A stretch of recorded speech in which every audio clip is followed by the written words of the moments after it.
What's up, YouTube? All right, so I'm out here in the Palisades right now, and I'm off of, let's see, this is 1522 Pauw Street, okay? This area got hit really hard, as you can kind of see. So I wanted to try something a little bit different today. Maybe I can put my ugly little mug in the camera for once. Check this out. And I want it to be a little bit more, show you guys like what's going on. What's up, guys? They're rebuilding this, show you guys some construction, some stuff that they're rebuilding. Instead of, you know, all the videos that I'm doing, you know, more often than not, they're little doom and gloom videos about how messed up everything is. And I know whenever I post a video with a thumbnail of the rebuilding process, it tends to do pretty well. So I think it's safe to say that a lot of the people who are checking out this channel are residents, you know, and they really want to see, you know, rebuilding and stuff like that.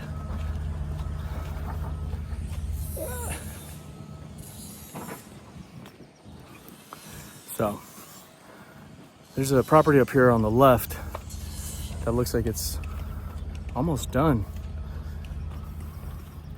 This area got wiped out though. Here, I'll flip the camera around so you guys can see, all right? Hold on, give me 1 sec, okay? Okay. So I'm gonna try to focus on not so doom and gloom today on this video, okay? Show you guys a little bit of the rebuilding in this area. So again, this is Pauw Street, okay? Although there's a couple of lots for sale over there.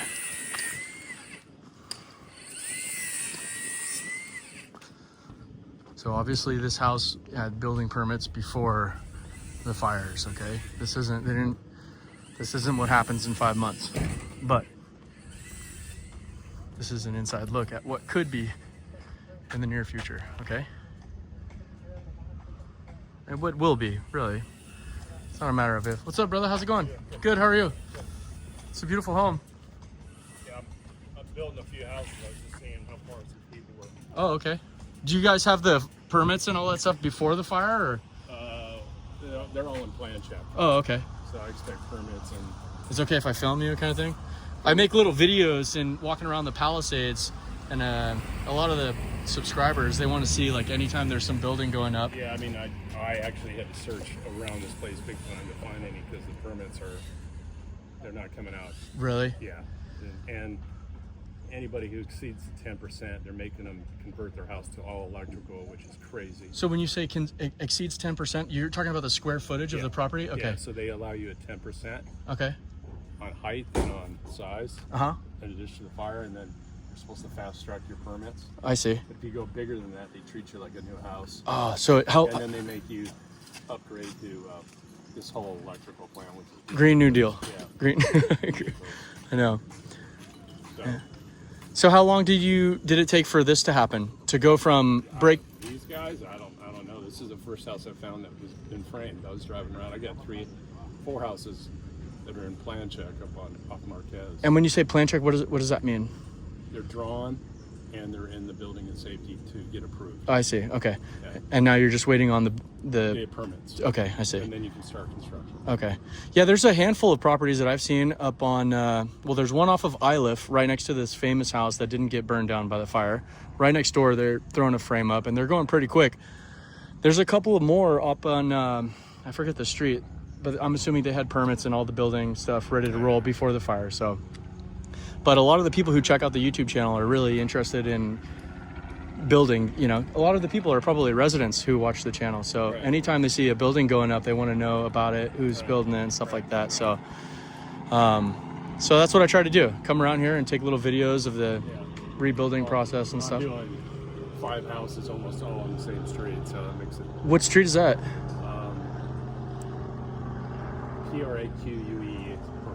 Praque, Oh, okay. Okay. Well, that's good. That's good news. Have you heard of anyone having problems with the insurance companies? And like, it's like everyone. for the most part. And the people who are underinsured really have issues. So, Which is like 90% of the people. Yeah. Like, you know, I haven't heard. they're having a hard time figuring out what they can build. And some people are selling their lots, which I Yeah. think there's only been, I don't know, 30-something lots sold out of like 8,000. Yeah, So, I think there's over 400 lots. I forget. I looked at the MLS. Yeah. And, they don't want to come back here, but I think they're asking way too much money for the property. And that's why they're not selling. I've heard Plus, when you think about it, you build a house here, and you're going to kind of be living on the moon for a couple of years. Right, exactly. Yeah. So a lot of people Don't want to do that. or they can afford to wait. Yeah. You do it later. Yeah, but you know, there was one guy I was talking to. He's getting ready to build. I was talking to the builder, and he says, "Dude, you need to buy everything now, especially if these tariffs come into fruition. And whether it's lumber, concrete, rebar, plywood, if all that stuff's from Mexico and Canada and stuff like that, if tariffs actually happen, even if it's only 5 or 10%, the price of those things is probably going up for sure." And then with the whole ICE thing going on, there's a lot of these job sites that I've been going to and checking them out. Before the ICE raids, they got 10, 30, 40, 50 guys, and now they're not even showing up for work, you know? So I know obviously that's going to have an impact on the rebuilding process going forward too, you know? Technically, you can't hire someone like that because they have to have workers' compensation for insurance. I mean, you got to cover the owner in case Right. someone gets hurt, Yeah. falls off a roof or something like that, so you can't expose yourself. No, I know that's what the law says to do, Yeah. but you know how it works. Yeah. So, Until someone falls off your roof, And then you get sued. Yeah. Story, so Right. I play completely by the rules. Good And for you. There's plenty of workers out there. There's groups. Yeah. What was your name, by the way? Jeff. Jeff, I'm Cameron. It's nice to meet you.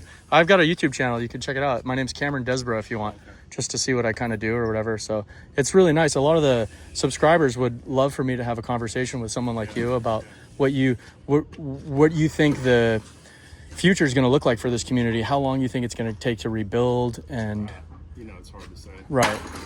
I could say 5 years probably. Yeah. They got the market. I mean, the school. I mean, there's a lot of Everything. The roads. They're off of Bienvenida. I have lots above it. They're started full bore on St. Matthew's, the school and church. Uh-huh.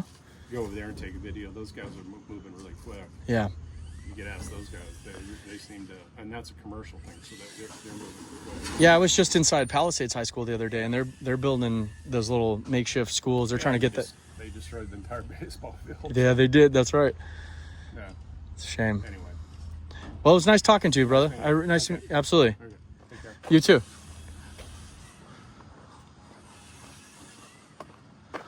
Well, that was cool. It was kind of a little unexpected conversation with the builder. So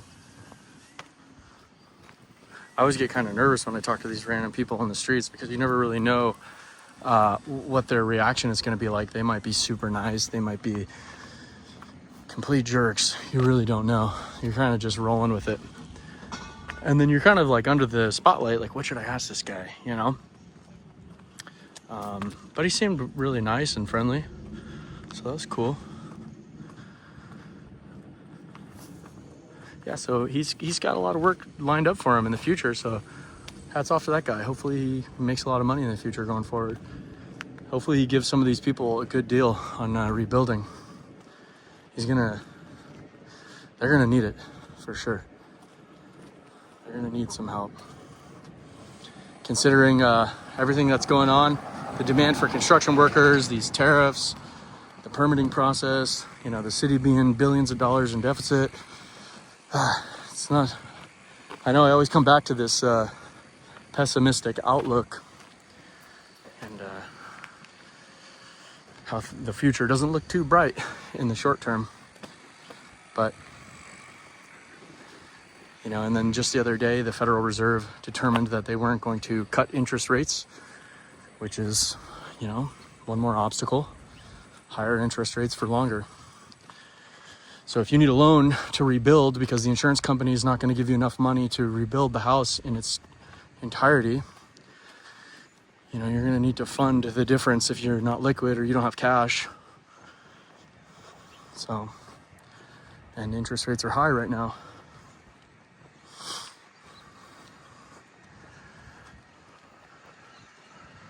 You got 2 properties up for sale right here.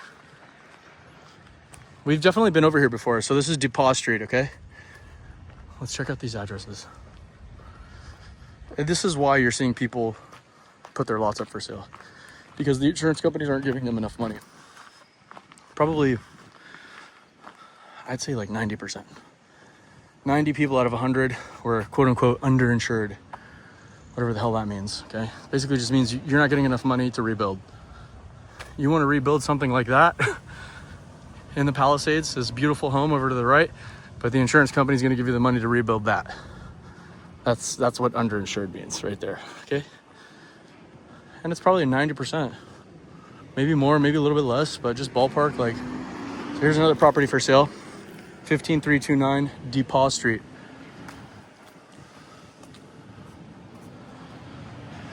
That little house across the street needs to get torn down. And then this is what everyone wants.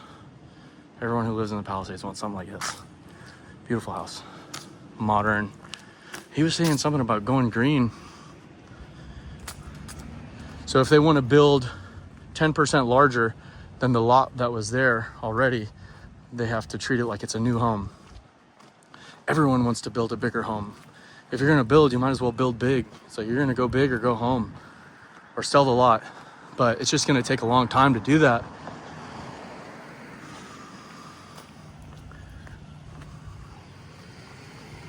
And some of these people don't have the time. They don't have the money or the time. Some people do. Some people are loaded. A lot of these people actually are probably loaded. But that's not everyone.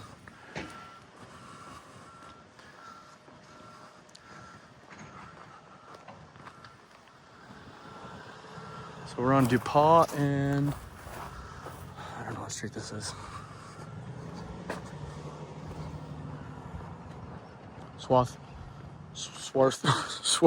Swarthmore Avenue. So you got another property for sale right up here on the left. What did that guy say too? He said, I don't think he was really certain about the numbers that he was throwing out. He said something about like 8,000 lots or something. I don't think that's accurate. But some of these lots aren't selling. So this is 613 Swarthmore Avenue. It's I mean, come on, it's common sense. Like, why would you buy a lot right now, especially if you had to borrow money to do it, with interest rates being high? Like, and these people are probably asking a really high amount. Like, they're gonna need to start cutting prices. The people who are selling the lot, they probably can't sell the lot for less than a certain amount, or they're underwater. And I've heard that land is selling between 10 to 30% less than what it was pre-fire. So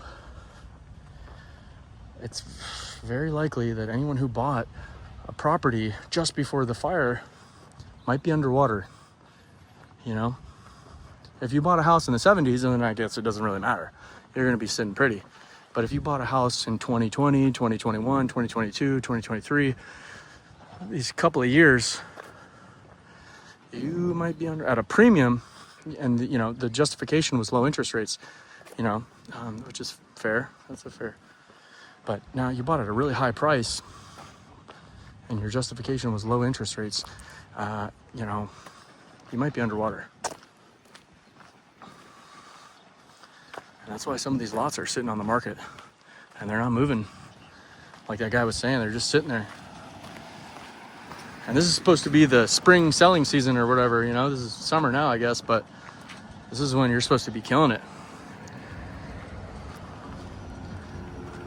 But all right, I'm gonna turn around. So this is Hampton Place right here. We're gonna come back. Yeah, so it'll be really interesting to see how many of these lots hit the market. I don't know if he was a realtor. He said that he was talking about numbers on the MLS. It's probably an investor.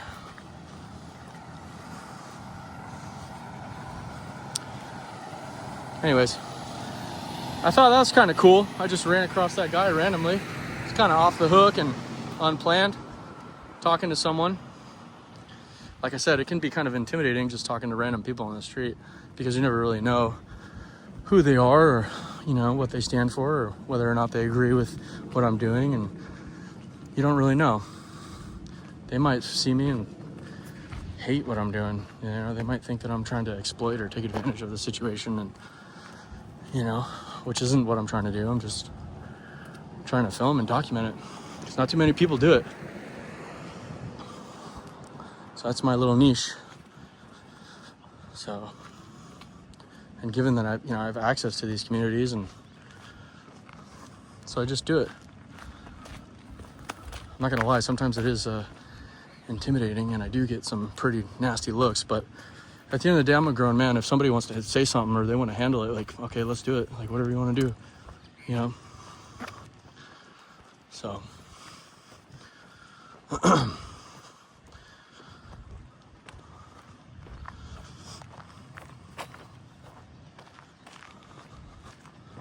anyways,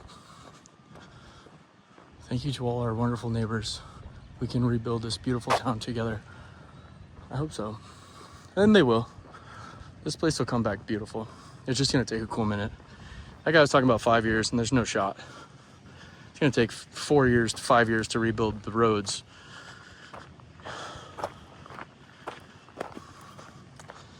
I think it takes on average like 3 or 4 years to build a house in Los Angeles. So now we've got thousands of houses that need to be rebuilt at a time when it's not going to be real easy to find workers. And he was talking about you know, how he doesn't utilize cheap illegal labor, which is good. Hats off to you, bro. But that's him. A lot of these other guys, I know for a fact, are subsidizing construction costs with cheap illegal labor. They're going to Home Depot, picking up 4 or 5 guys, giving them a t-shirt that says Jim John's Construction, and giving them $20 an hour and working these guys like dogs. And he's right, you know, if one of these guys falls off the roof, you're gonna get sued. You know? He's right, absolutely right. But that's the risk that a lot of people take. A lot of contractors and construction workers take that risk. It's almost like they have to, because they're being taxed so heavily. Between all the rules, regulations, taxes, you kind of have to skirt the books, you know, or you kind of have to like cheat a little bit or play outside the lines. But anyways, that's just my little thought and commentary for today. So thanks again for everyone who's been checking out the video, checking out the channels, and I really appreciate it. And until next time, guys, I'll talk to you later.